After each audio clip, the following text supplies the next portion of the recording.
Many of us are wandering the earth, accomplished in many ways, capable of fulfillment at many points, but with a fundamental wound that stops us from becoming who we truly might be.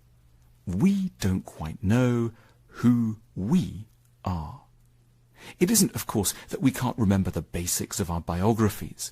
We're unsure around two things in particular. Firstly, we don't have a stable sense of what we're worth. And secondly, we don't have a secure hold on our own values or judgments.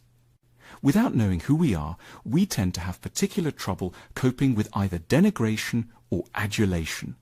If other people decide that we are worthless or bad, there will be nothing inside us to prevent us from swallowing their verdicts in their entirety, however wrong-headed, extreme or unkind these might be. We'll be helpless before the court of public opinion.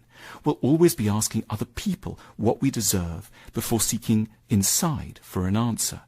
Lacking an independent verdict, we also stand to be unnaturally hungry for external praise. The clapping of an audience will matter to us far more than would ever be wise. We'll be prey to rushing towards whatever idea or activity the crowd happens to love. We'll laugh at jokes that aren't funny, uncritically accept undeserving concepts that are in vogue, and neglect our truer talents for easy, popular wins. We'll trail public opinion slavishly, constantly checking the world's whims rather than consulting an inner barometer in order to know what we should want, feel, and value. We need to be kind on ourselves. No one is born with an independent ability to know who they are. We learn to have an identity because, if we're blessed, in our early years, someone else takes the trouble to study us with immense fairness, attention, and kindness, and then plays us back to us in a way that makes sense and that we can later emulate. They give us the beginning of a true portrait of our identity, which we can then take on and enrich over the years and use as a defense against the distorting verdicts from hurried or ill-intentioned others. Knowing who one is really the legacy of having been known properly by somebody else at the start. This early identity building tends to unfold with apparently innocuous but life-saving small steps. "Oh, that must really have hurt," a parent might say in response to an upset, thereby validating an infant's own feelings. Or, "It's okay not to feel happy on your birthday," the parent might say at another point, delicately upholding an infant's less typical response to certain events. Ideally, the child isn't just known, he or she is also interpreted as likable. A good parent offers generous interpretations. They're on the side of the child and are always ready to put the best possible gloss on moments of ill temper or of failure, which forms the basis upon which resilient self-esteem can then later emerge.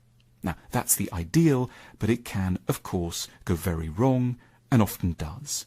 A parent may offer mirroring that is out of sync with the reality of the child.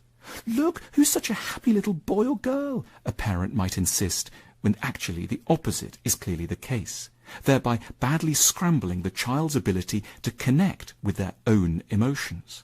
Or the parent might only lend the child a very harsh, punitive way of interpreting itself, repeatedly suggesting that the child is ill-intentioned or no good. Or the parent may simply not show very much interest in the child, focusing themselves elsewhere, so that the child grows up with a feeling that not only is it not worth cherishing, but also, because it hasn't been adequately seen and mirrored, that it doesn't even quite exist. A feeling of unreality is the direct consequence of emotional neglect. Realizing that we lack a stable identity is a sobering realization, but we can, with a fair wind, start to correct the problem at any point. We need to seek out the help of a wise and kindly other person, perhaps a good psychotherapist, someone who can study us closely, mirror us properly, and then validate what they see. Through their eyes, we can learn to study, perhaps for the first time, how we really feel, and take seriously what we actually want.